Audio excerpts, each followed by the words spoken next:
Hey, what's going on, everybody? Justin here at Triumphal Reads, and in this video we're going to do something kind of along the same lines as my nature walks, my nature literary walks that I've been doing a little bit of. This one is gonna have sort of like the garden as the background, so it's gonna be kind of like a garden vlog. And I think I might do a couple videos throughout the year in the garden and stuff. Obviously it's pretty empty right now. We live so far north that we can't really start planting until like most everyone does, like around Memorial Day weekend. Like I said, just because we're so far north and we get frost warnings in May, and even sometimes in June. So that's why we have such a late start compared to a lot of places. I know, like in the south and stuff, and some parts of the Midwest, you can plant, you know, late February, early March and everything. But so yeah, that explains why there's nothing really growing yet in the garden, basically because I've only tilled it and made some rows and stuff. So yeah, let's just do a little tour, I guess. Not that there's much to tour. I was gonna just kind of sit in the dirt and stuff, but I didn't really want to get carried off by all the bugs that have started coming out in the evening. So that is why we're going to turn it into a garden walk, I guess. And maybe I'll just let you guys see some of the scenery and everything, the property and stuff. So that's going to be where the garden is anyways. Yeah, I've done it for a couple of years now.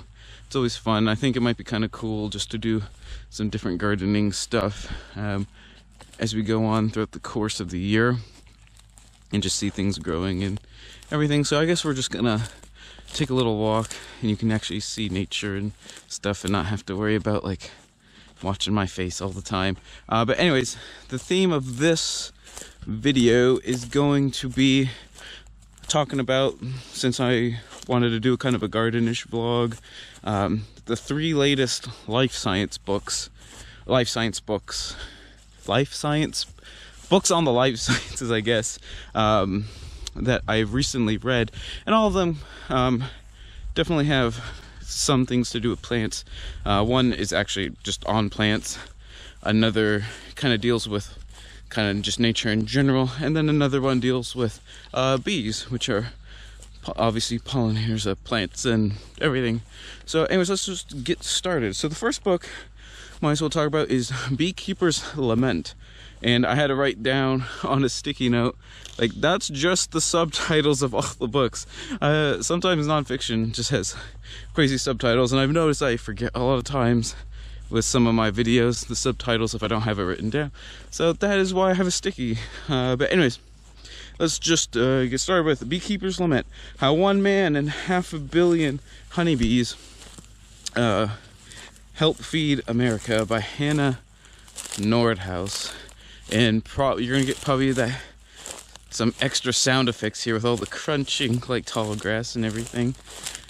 But anyways, that kind of title has a little bit of hyperbole. There's not like one beekeeper that's keeping, you know, the whole thing going. But the reason it's entitled One Man is the focus, the journalist, or Hannah Nordhaus, that chose to write the book. And in case you guys are interested, that's like the entrance to the path where I do a lot of my literary walks and stuff. That's how I get in there sometimes. But anyways, dealing with, oh my goodness, I'm totally losing track. This is like the worst. Oh, right there, that's a good example of why this is the worst vlog ever. But anyways, John Miller is the beekeeper, and he's like the most poetic beekeeper ever. Like, he quotes ancient literature and has all these pithy remarks just like all the time about everything, dealing with life and all kinds of stuff. So it was kind of interesting. But basically the book deals a lot with how I liked how there was like the history of beekeeping in general, and especially in the United States, and how it transformed and where it came from its humble beginnings and everything, from a bunch of European beekeeping immigrants and stuff. So I thought that was really interesting. And then sort of how it's grown into all this like commercial enterprise and everything.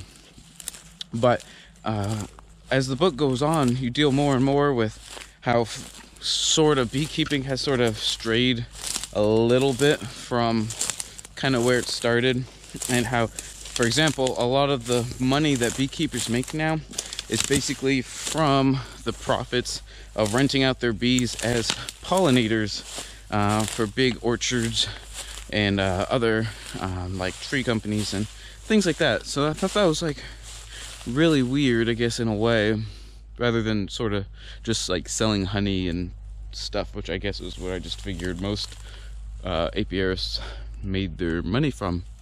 But yeah, and also colony collapse disorder was a big sort of topic that was dealt with in the second half of the book. And if you guys don't know, colony collapse disorder has been sort of this wide-ranging or all-encompassing sort of disastrous effect that has basically destroyed tens of thousands of honeybee colonies throughout the United States. And actually, this latest outbreak that started in the mid-2000s was almost essentially a global epidemic. And the problem is, scientists still haven't really figured out what sort of causes these colony collapses, where essentially the entire hive just sort of dies.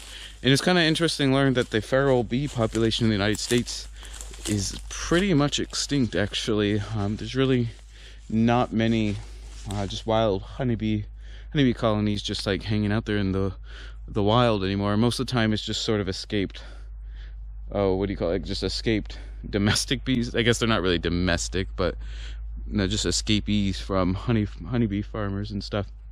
So I thought that was a really interesting book. I just wish it dealt a little bit more with sort of the science of bees themselves. Parts of the life cycle and stuff obviously were discussed quite a bit.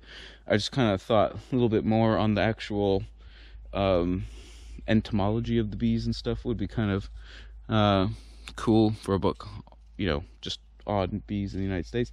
But anyways, let's move on to the next one, which is The Revolutionary Genius of Plants, and the subtitle is A New Understanding of Plant Intelligence and Behavior.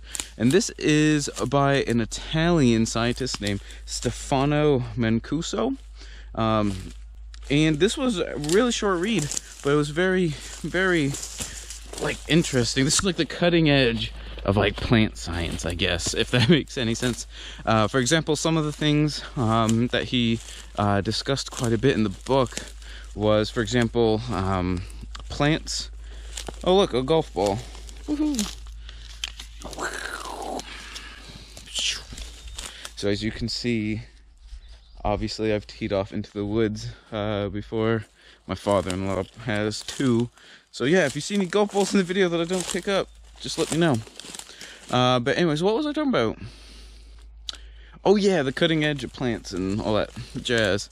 For example, some of the experiments he's led has been, for example, like this giant jellyfish, I don't know what you call it, dome thing that goes out onto the world's oceans and can essentially grow plants for very little energy, very little cost, and is self-sustainable as sort of a way to produce vegetables and stuff, at least on a smaller scale. Though theoretically, if enough investment and effort was put into it, you know, with the big corporations and stuff, I assume it could be scaled up quite a bit and everything. So I thought that was really interesting.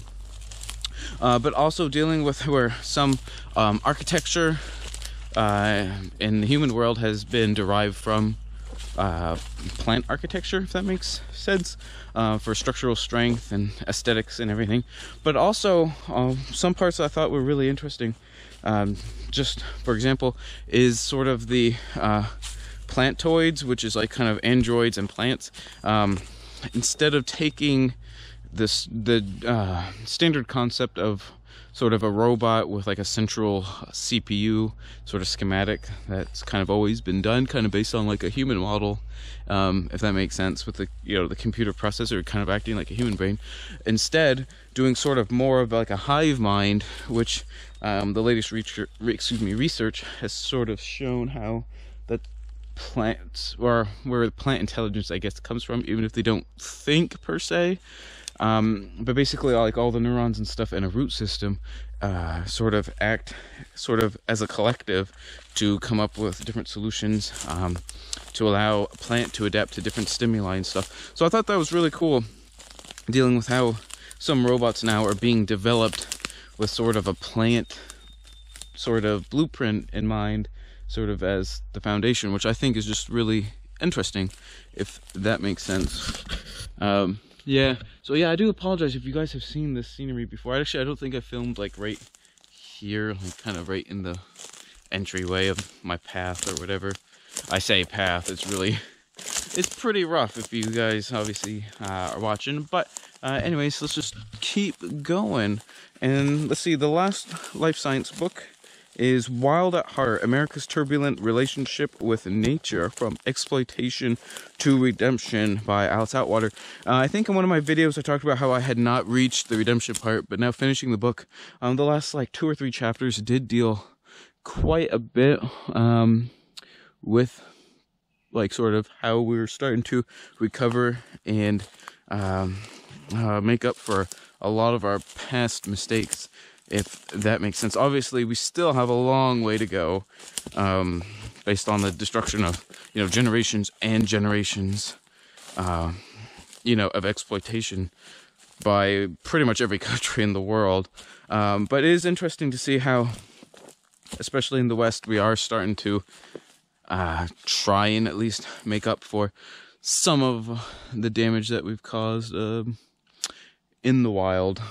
For example, how the United States sort of led the way with kind of the whole Saving the Whales project. I guess I don't want to say project, but campaign in like the 70s and stuff, where that became like a really big thing. And a lot of the whale populations have actually rebounded despite some countries not, I guess, taking it as seriously as the rest of the world. But overall, the whale populations generally are doing well. For example, another one is sort of leading the way with the whole CFC thing, that chemical the chlorofluorocarbons that are destroying the ozone layer, and how the ozone layer is starting to finally repair itself. Or the ozone hole, I guess I should say, is starting to finally repair itself. Not that there should have been a hole, really, in the first place. But yeah, it was definitely interesting to see sort of some forms of recovery and stuff.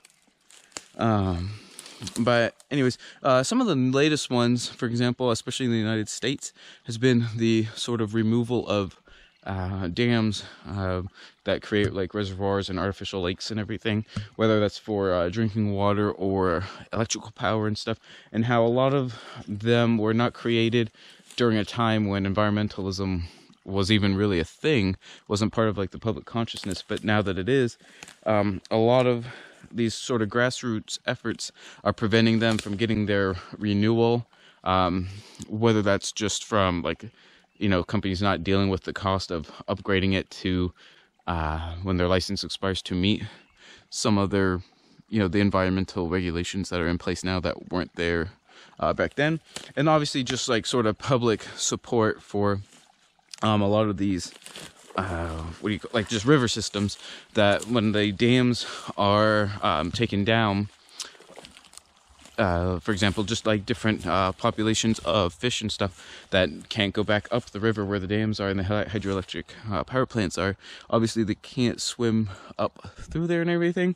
But when they get taken down, just even in the last like 20 years, she demonstrated several examples of where fish stocks have rebounded tremendously, including one in Maine, the Kennebec River system in Maine, that has done really well in the past 10 years or so. So I thought that was really, really cool. It is definitely good to see some good news, or read about some good news in the about the environment, just because a lot of what you read when it comes to nature, environmentalism and stuff is all gloom and doom. It's kind of justifiably so, but it's still good to just hear a little bit about some recovery efforts and just some projects that are doing well, because it does give hope that it's not just like a lost cause and we should just stop doing it. So I think that's really good to hear and read about sometimes. So yeah, I just figured I was gardening a lot the past 2 days. I should just talk a little bit about the life science books that I've been reading, and those are the 3 most recent ones that I've read. So yeah, tell me what you guys think about These ones, just any comments or questions about them, I'd be glad to talk to you in the comment section down below, for sure. And if you have any life science recommendations for me, definitely drop some links about those as well. I've been really interested in reading about the life sciences lately. I didn't really start reading them unless it was for school or something until last year, but I've definitely found a ton of gems that I've just really enjoyed reading. So yeah, I think it's my second favorite genre. Now, obviously nothing will top history, but actually what's cool is a lot of the life science books deal sort of with history quite a bit. Kind of like I said, the Beekeeper's Lament kind of talks about the history of beekeeping. I don't know if it's like apiarianism. It's like the technical term or not. I can't remember. And also Wild at Heart had tons of vignettes of sort of the changes in nature over time, especially in the United States, you know, with the settling of the West, industrial revolutions in Britain, all kinds of stuff. So it was very interesting to read about. And like I said, those were just the last 3 books that I've read, and I've just been having really good luck reading life science books, if that makes any sense. Definitely encourage you guys to check some out if you haven't yet, especially if you enjoy nonfiction. I encourage you guys to pick some up.